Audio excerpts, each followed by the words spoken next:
Welcome to Mufti Muhammad Nadeem Husaini official YouTube channel. Mufti صاحب کے channel کو سبسکرائب کریں تاکہ ہر آنے والی ویڈیو سے باخبر رہیں۔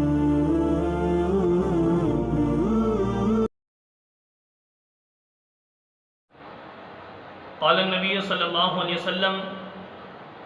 من کان یؤمن باللہ والیوم الآخر فلیکرم ضیفہ جائزتہ یوم ولیلہ والضیافۃ ثلاثۃ ایام فما بعد ذلک فہو صدقہ ولا یحل له ان یسری عنده حتی یخرجہ او کما قال رسول اللہ صلی اللہ علیہ وسلم۔ میرے بھائی دوستو، اس حدیث مبارکہ میں نبی اکرم صلی اللہ علیہ وسلم نے مہمان اور میزبان کے متعلق آداب ذکر فرمائے ہیں۔ تو مختصراً میں آپ کی خدمت میں عرض کر دوں، جہاں پر نبی صلی اللہ علیہ وسلم نے ہمیں دین اسلام کی تمام عبادات سکھائی ہیں، نماز، روزہ، حج، زکوٰۃ کے معاملات، کاروبار کے معاملات، دوسری چیزیں جو سکھائی ہیں، ان کے ساتھ ساتھ معاشرے کے اندر ایک دوسرے کے ساتھ جو میل جول انسان کا ہوتا ہے، وہ میل جول کے بھی آداب بتائے ہیں۔ انسان کے انسان سے واسطہ پڑتا ہے، ایک ہے کہ انسان کے انسان سے واسطہ پڑتا ہے کسی کاروبار کے بنا پر، اور ایک ہے کہ ایک واسطہ پڑتا ہے صرف عام ویسے ملاقات کے طور پہ۔ تو پیارے پیغمبر صلی اللہ علیہ وسلم نے یہاں پر جو ذکر فرمایا ہے وہ یہ ہے کہ جب بندہ بغیر کسی ضرورت کے اپنے مسلمان بھائی کے پاس جاتا ہے تو گویا مہمان بن گئے،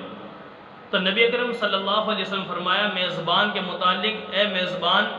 تیرے پاس جب مہمان آئے، اگر تیرا ایمان ہے آخرت پر، اپنے رب کو مانتا ہے،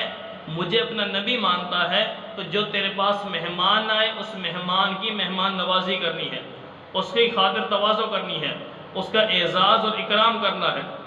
کیوں؟ یہ نبی علیہ الصلوۃ والسلام کی سنت مبارکہ ہے۔ صحابہ کے بہت سے واقعات آتے ہیں، ٹھیک ہے، کہ جب کوئی صحابی کے پاس مہمان آتا بڑے خوش ہوتے، پیغمبر صلی اللہ علیہ وسلم کے پاس کوئی مہمان آتا بڑے خوش ہوتے تھے، حتیٰ کہ حضرت علی رضی اللہ تعالیٰ عنہ کے ایک واقعہ میں عرض کر دوں، حضرت علی رضی اللہ تعالیٰ عنہ کے پاس ایک مرتبہ ایسا وقت آیا کہ 7 دن تقریباً گزر گئے، ایک ہفتہ گزر گیا، کوئی مہمان نہیں آیا۔ مہمان کے نہ آنے کی بنا پر ایک مرتبہ وہ افسردہ، بیٹھے ہوئے، غمزدہ، رو رہے تھے۔ پریشانی کا حال کسی صحابی نے آ کر پوچھا کہ آخر وجہ کیا ہے، تو فرمانے لگے کہ آج 7 دن تقریباً ہو چکے ہیں، میرے پاس کوئی مہمان نہیں آیا، تو مجھے لگ رہا ہے کہ یہ ایسا نہ ہو کہ مجھ سے اللہ ناراض ہو گئے ہوں، مجھ سے اللہ تعالیٰ خفا نہ ہو گئے ہوں۔ اندازہ لگاؤ کہ مہمان کی کتنی اہمیت تھی ان کے دل میں، کتنے خوش ہوتے تھے۔ تو میرے دوستو، آج ہم بھی مسلمان ہیں، ہمارے پاس بھی مہمان آتے ہیں، مہمان کا اکرام اور اعزاز، اس سے خوش دلی کا اظہار کرنا، اچھے اخلاق سے پیش آنا، اس کو وقت دینا، میل جول اس کے ساتھ رکھنا، اٹھنا بیٹھنا اس کے ساتھ کرنا، میرے دوستو یہ نبی علیہ الصلوۃ والسلام کی سنت ہے۔ تو پہلی بات یہ ہے کہ جب مہمان آئے تو مہمان کے لیے فرمایا فَلْيُكْرِمْ ضَيْفَهُ، اپنے مہمان کی عزت کرنی ہے، اعزاز کرنا ہے۔ تو اس اعزاز سے کیا مراد ہے؟ اس سے مراد یہ ہے کہ علماء نے لکھا ہے کہ بھئی مہمان کے لیے مہمانی ایک دن کی ہے، اصل مہمانی، یعنی اچھا خاصا اس کے لیے تکلف کرنا جو انسان کی اپنی حیثیت میں ہے، اپنے بس میں ہے، اتنا نہیں کہ جس سے آپ تنگ ہو جائیں۔ تو میرے دوستو، اتنا کرنا ایک مسلمان کا اپنے مسلمان بھائی کے لیے جو مہمان بن کر آ رہا ہے، اس کا حق بنتا ہے کہ اس کے لیے اتنا کیا جائے، اچھا کھانا بنایا جائے۔ یہ ہے ایک دن کا مہمان کا اعزاز، 2 وقت کا کھانا دینا، ٹھیک ہے۔ اور اس کے بعد فرمایا وَالضِّيَافَةُ ثَلَاثَةَ أَيَّامٍ، اور ضیافت یعنی عام مہمان کے لیے اس سے پہلے دن سے تھوڑا سا نارمل 3 دن تک مہمان کا اکرام یہ اس کے ساتھ رہے گا۔ بعض نے فرمایا کہ بھئی یہ پہلا دن ہے، اس کے علاوہ 3 دن، لیکن بعض حضرات فرماتے ہیں اس دن کو ملا کر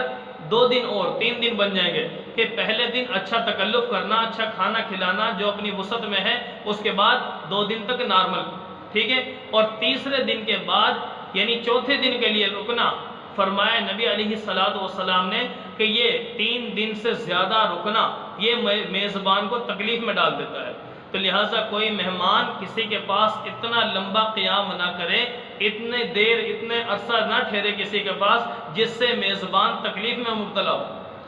ظاہر مہمان کی جو عزت اس کے دل میں ہے، اس کے بعد وہ مہمان کی عزت نہیں کرے گا۔ عزت تو کرے گا، لیکن عزت سے مراد بس بندہ 3 دن تک کھانا کھلائے گا، اچھا اعزاز کرے گا، اکرام کرے گا، اس کو وقت دے گا، لیکن 3 دن کے بعد ظاہر بندہ مہمان جو بن کے گیا ہے وہ اس کے اوپر بوجھ ایک قسم کا۔ تو نبی علیہ السلام فرمایا کہ کسی کے پاس مہمان اتنا نہ ٹھہرے کہ اس میزبان کو تکلیف میں ڈال دے، تو لہٰذا 3 دن تک اس کا اکرام اعزاز کیا جائے گا، اس کے بعد مہمان کو چاہیے کہ میزبان کو پریشان نہ کرے۔ اور اسی طرح یہاں تک بھی علماء نے لکھا ہے کہ میزبان کے پاس مہمان ایسی فرمائش نہ کرے جس کی وجہ سے میزبان پریشانی اور دقت میں مبتلا ہو جائے، ٹھیک ہے؟ ہاں مہمان کو پتہ ہوتا ہے کہ میرا میزبان ہے وہ کس حیثیت کا حامل ہے،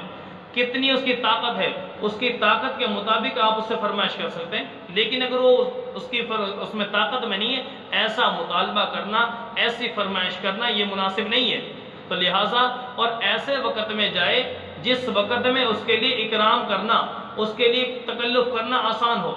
اور اگر ایسے جگہ ہے جہاں پر یہ چیزیں میسر نہیں تو اگلے کو اطلاع کر دے کہ بھئی ہم نے فلاں وقت آپ کے پاس آنا ہے، ٹھیک ہے؟ تاکہ اچانک بندہ جائے گا تو مہمان جب اچانک جاتا ہے ایسی جگہ جہاں پر یہ اسباب نہیں، یہ سہولیات نہیں، تو وہاں پر میزبان پریشان ہوگا، تو میزبان کو پریشانی سے بچانا یہ بھی نبی کی سنت ہے۔